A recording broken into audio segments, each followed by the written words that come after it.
قوم سابقہ میں ایک شخص بہت ہی بڑا عبادت گزار یعنی کہ اللہ تعالیٰ کا نیک بندہ تھا۔ سارے کام چھوڑ کر ہر وقت عبادت میں لگا رہتا تھا، لیکن بیوی کو بچوں کا مسئلہ بھی سامنے تھا۔ اس کی خواہش ہوئی کہ ان تمام جھگڑوں کو چھوڑ کر ہر وقت عبادت میں مشغول رہے۔ اس نے اپنی بیوی کو الگ کر دیا، ساری جائیداد ان کو دے دی اور سمندر کے وسط میں آباد ہو گیا اور ہر وقت اللہ تعالیٰ کی عبادت میں مشغول رہنے لگا۔ اللہ تعالیٰ نے اپنے فضل و کرم سے اس کروے سمندر سے ایک میٹھا چشمہ جاری کر دیا، ایک نالی سے ٹھنڈا پانی نکلنے لگا، ایک انار کا درخت وہاں پر اگا دیا۔ اس عابد کا کام یہ تھا کہ روزانہ ایک انار کھا لیتا اور ایک کٹورا پانی پی لیتا اور پھر عبادت میں مشغول ہو جاتا، یعنی کہ راتوں دن عبادت میں مشغول رہنے لگا۔ اس طرح اس نے 500 برس خالص و مخلص عبادت میں گزار دیے۔ جب اس کے انتقال کا وقت آیا تو اس نے اللہ تعالیٰ سے عرض کیا کہ مجھے سجدے کی حالت میں وفات دیجیے تاکہ میں عبادت ہی میں ختم ہو جاؤں، اور یہ بھی درخواست کی کہ میرے بدن کو آپ قیامت تک سجدے کی حالت میں رکھیں تاکہ میں قیامت کے دن بھی سجدے کی حالت میں ہی اٹھوں۔ اللہ نے دونوں درخواستوں کو منظور فرما دیا، ان کی وفات ہو گئی اور اسی حالت میں بدن محفوظ رہا۔ مفسرین لکھتے ہیں کہ اب بھی محفوظ ہے، لیکن وہاں پر اللہ تعالیٰ نے ایسے گنجان درخت اگا دیے ہیں کہ لوگ ہیبت زدہ ہیں، وہاں پر جاتے نہیں وہ۔ بہرحال انتقال کے بعد اسی حالت میں اللہ تعالیٰ کے سامنے اس کی پیش ہوئی، یعنی کہ قیامت کے دن ہوگی۔ اللہ تعالیٰ فرمائیں گے کہ بندے، میں نے اپنے فضل و کرم سے تجھے بخش دیا اور مقام و کریم عنایت فرما دیا، تو جنت میں جا۔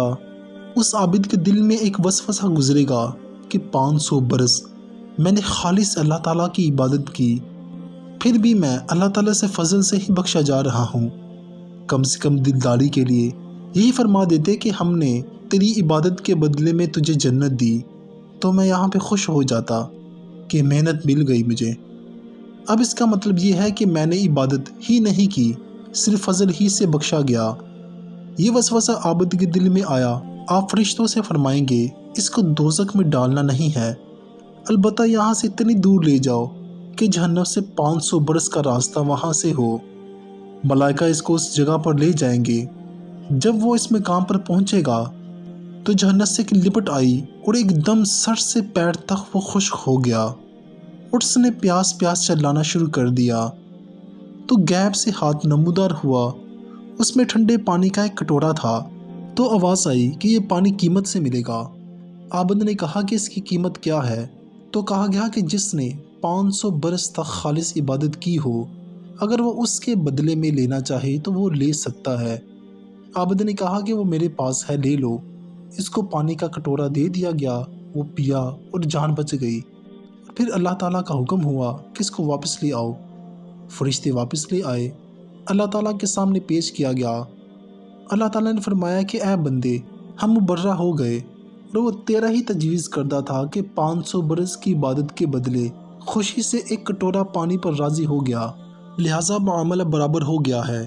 اب حساب دو کہ تم کتنی عبادت دنیا سے لے کر آیا ہے۔ جو تجھے روز ایک انار دیتے تھے، اس کے ہر دانے کا حساب دو، اس کے بدلے میں کتنی عبادت لے کر آئے ہو، اور پانی کے لاکھوں پیالے تو نے پیے ہیں، ایک ایک قطرے کا حساب دے کہ اس کے بدلے میں کتنی عبادت لے کر آئے ہو۔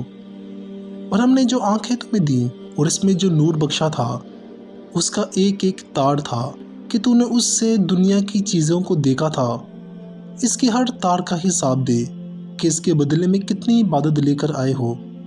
اور ہم نے جو سانس کی نعمت دی جس سے تو زندگی گزار رہا تھا، ہر سانس کا حساب دے، اس کے بدلے میں کیا عبادت لے کر تو آیا ہے۔ یہ سب سن کر اللہ کا بندہ وہ عابد کانپ گیا اور عرض کیا کہ اے اللہ، بے شک آپ کے فضل ہی سے نجات ہے، کسی کے عمل سے نہیں۔ پھر وہ اس مقام پر پہنچے جس مقام پر وہ پہنچنا چاہتا تھا۔ حقیقت تو یہ ہے کہ انسان خواہ 5000 برس تک ہی وہ اللہ تعالیٰ کی عبادت کرتا رہے، مگر اللہ تعالیٰ کے فضل ہی سے وہ جنت میں جائے گا۔ اگر اللہ تعالیٰ اس کو قبول کر لیں تو وہ سب سے بڑی نعمت ہے۔ اس میں بھی کوئی شک نہیں کہ اللہ تعالیٰ نے جو ہمیں نعمتیں دی ہیں، اس کا ہم پوری زندگی بھی شکر ادا نہیں کر سکتے، البتہ کہ ہم ہزاروں سال کی عبادت بھی لے کر چلے جائیں، جنت میں پھر بھی اللہ تعالیٰ کے فضل سے ہی اور اس کی رحمت سے ہی جائیں گے۔ اللہ تعالیٰ ہم پہ اپنا فضل اور کروڑوں رحمتیں عطا فرمائے، آمین۔